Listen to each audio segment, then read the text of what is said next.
James Harden being a Cleveland Cavalier, how much does this shift conversations about what the Cavs can do in the postseason?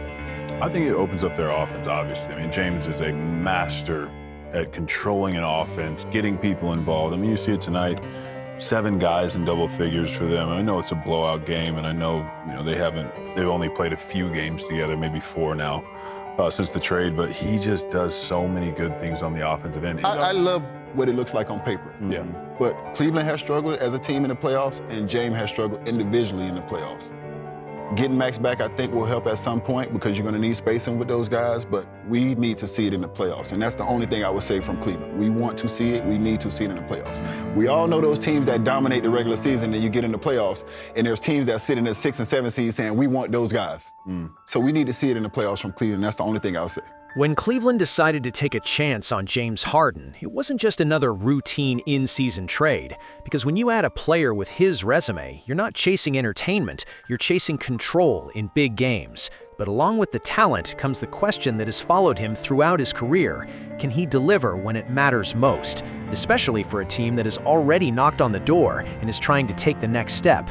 The truth is, Cleveland didn't just need numbers. They needed someone who could start games with authority and close them with composure. They needed size in the backcourt, elite pick-and-roll decision-making, someone who can slow down chaos when a possession starts to feel heavy.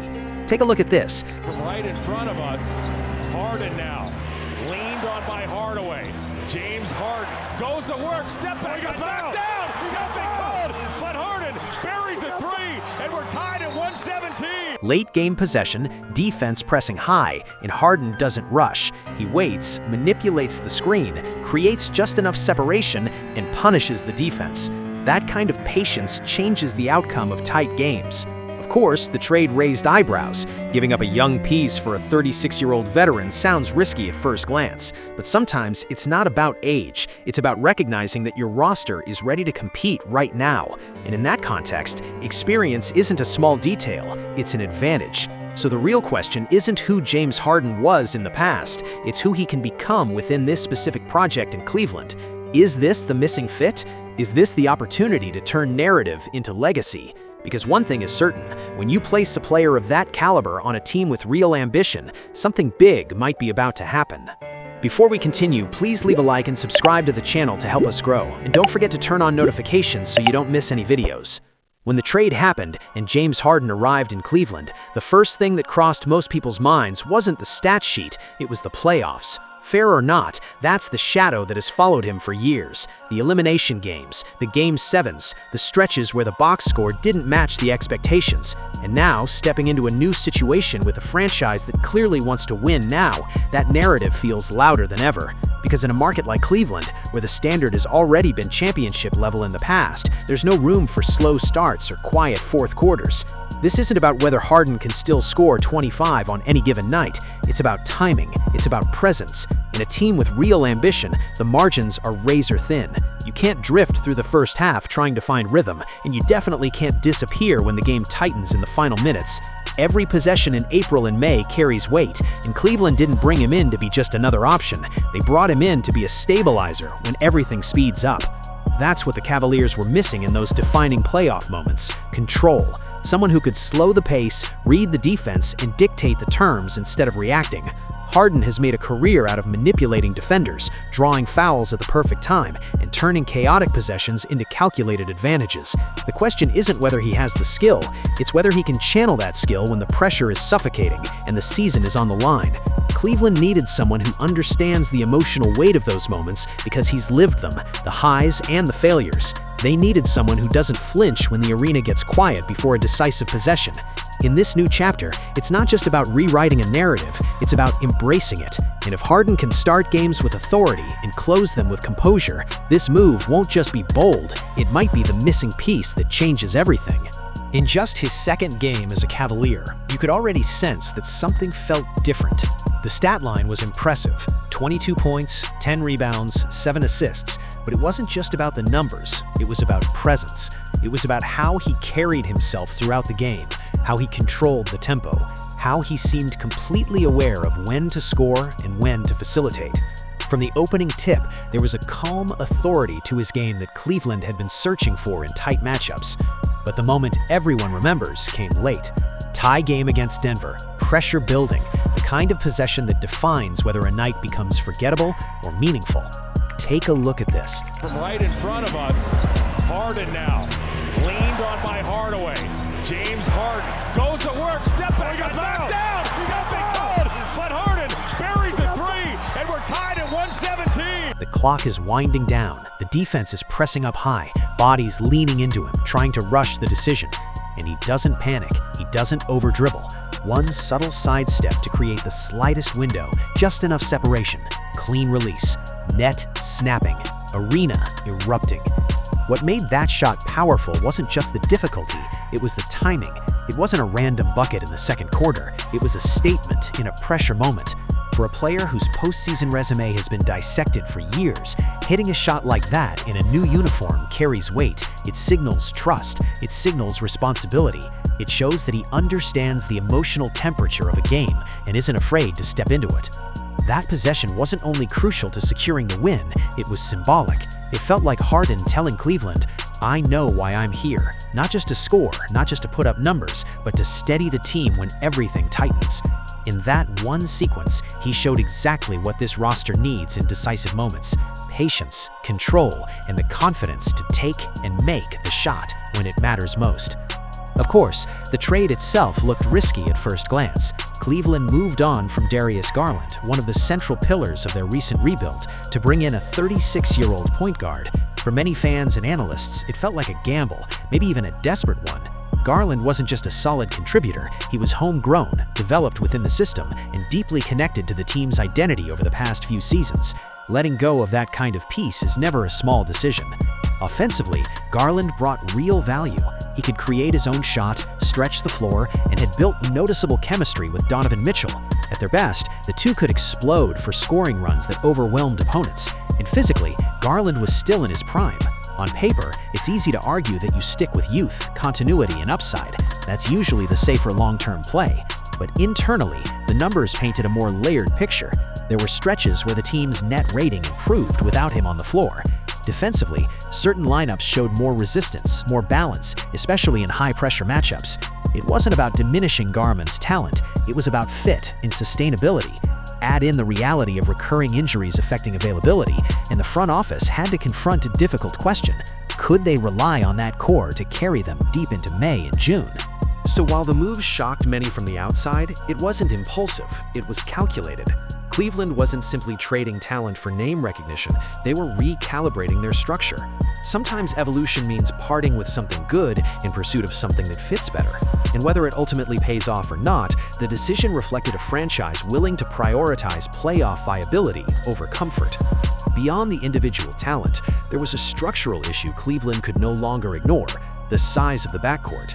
Darius Garland and Donovan Mitchell are both dynamic scorers, but together they created matchup challenges, especially in the playoffs. When the regular season pace slows down and every possession turns into a physical chess match, size and length start to matter in ways they don't always show up in October or January. Against bigger, switch-heavy defenses, the margin for error shrinks dramatically. Historically, smaller guard duos have struggled deep in the postseason. When defenses can switch across positions without giving up size, it becomes harder to create clean separation. Shots become more contested, driving lanes close faster, and on the defensive end, opponents often target those matchups possession after possession. Cleveland had already experienced that reality firsthand. In high-stakes series, the offense would stall, and defensively, the physical mismatch would slowly wear them down. It wasn't about questioning Garland's ability or Mitchell's competitiveness. It was about understanding the limitations of the pairing when facing elite playoff defenses built on length and versatility. In April and May, athletic wings and big guards dominate space. Teams hunt weak points relentlessly, and when your backcourt can be consistently attacked or neutralized through size alone, it forces you into constant adjustments rather than controlled execution. That's why the move for Harden wasn't just about adding another star name, it was about fit, physicality, and adaptability. At 6'5" with strength and experience, Harden changes the geometry of the floor. He can absorb contact, defend bigger assignments when needed, and create mismatches in his own favor. This wasn't a cosmetic change, it was a recalibration of the team's identity, built around the understanding that playoff basketball demands more than just skill. It demands size, control, and versatility under pressure. Harden brings something to Cleveland that the team simply didn't have before: size, strength, and constant pressure around the rim. He's not just a playmaker who passes or scores, he's a physical presence that forces defenses to adjust in real time.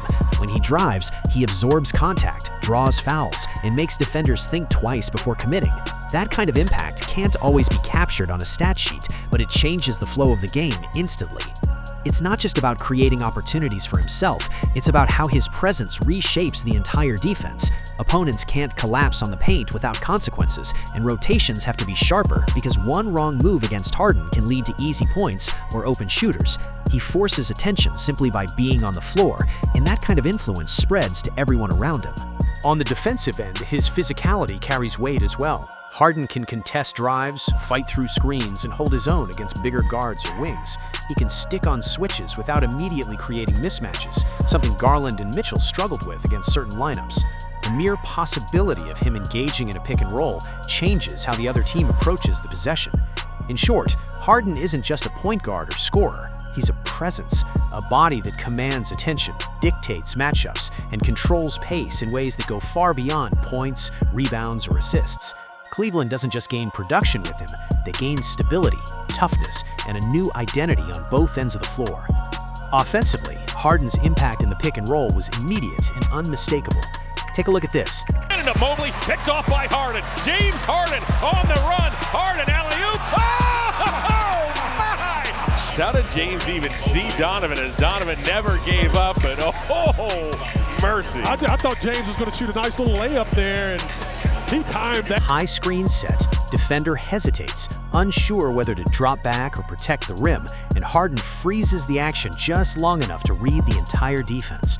That split second of control opens up multiple options. He can hit the rolling big man, find the shooter in the corner, or take it himself to the rim.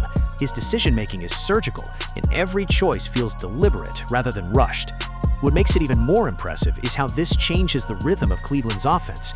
Where previously possessions might have felt chaotic or reactive, now there's patience baked into every sequence.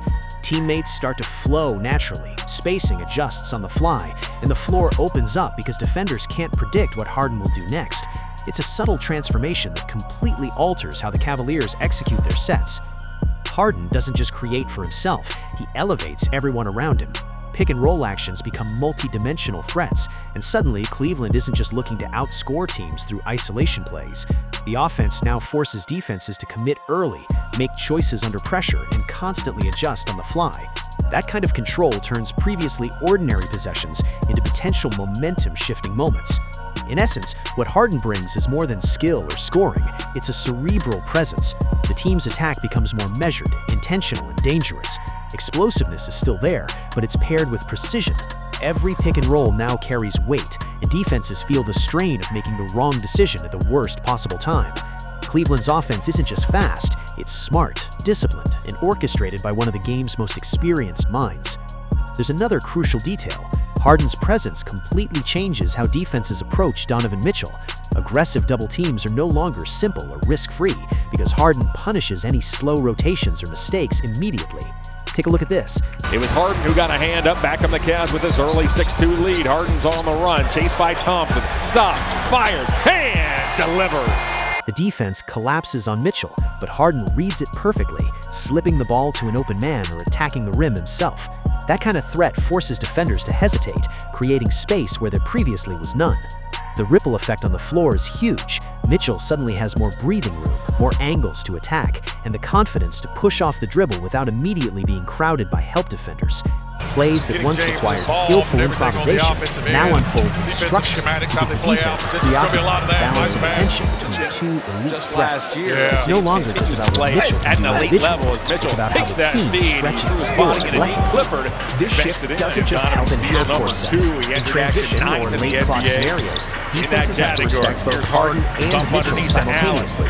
One wrong rotation can mean an uncontested three, a driving lane, or a mismatch against a smaller defender. That constant threat across multiple points of attack changes the pace of the game and forces opponents to make uncomfortable decisions every possession. In short, Harden doesn't just contribute with his own stats, he amplifies the effectiveness of his teammates. He transforms Cleveland's offense from a collection of individual talents into a multi-dimensional system that operates under constant pressure. The team's success no longer relies solely on Mitchell's brilliance. It relies on a dual dynamic that keeps defenders off balance and the Cavs consistently dangerous in every sequence. Yes, the playoff reputation still lingers. Early exits, underwhelming performances, and decisive games, all of it is part of a narrative that has followed Harden for years. Critics haven't forgotten, and neither has the media. But the start of his tenure in Cleveland suggests a different story might be unfolding. There's a sense that this isn't just another regular season run. It's a calculated push towards something bigger. Adding pieces like Dennis Schroeder and Keon Ellis to strengthen the rotation, combined with a more balanced bench, signals a very clear message. Cleveland is in win-now mode. The team isn't experimenting. They're not playing for development or long-term potential. Every move points to a singular goal. Capitalize on the moment, leverage the talent on the roster, and make the most of Harden's skill set while he's at the helm. This environment changes the stakes for Harden. It's not just about individual stats or maintaining his legacy. It's about impact, leadership, and rewriting the perception of his followers for over a decade. With a team built to support him and a structure designed to maximize his strengths, the pressure transforms into opportunity. The same challenges that might have haunted him elsewhere now become the perfect stage to redefine what he's capable of in high-stakes situations. Maybe, just maybe, this is the perfect chance for Harden to do more than just change teams. This could be the moment where he reshapes his own narrative, flips the story that's been written for him for years, and shows that the player who dominated regular seasons can also rise to the occasion when it matters most. Cleveland isn't just his new home. It might be the platform where he finally proves that the legacy he's chasing isn't just a footnote, but a new chapter entirely.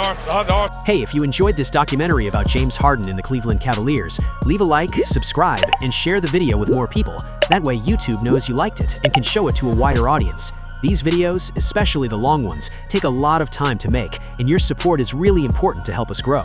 Thanks for watching. Go ahead and click on one of our videos up here to keep following us. See you next time.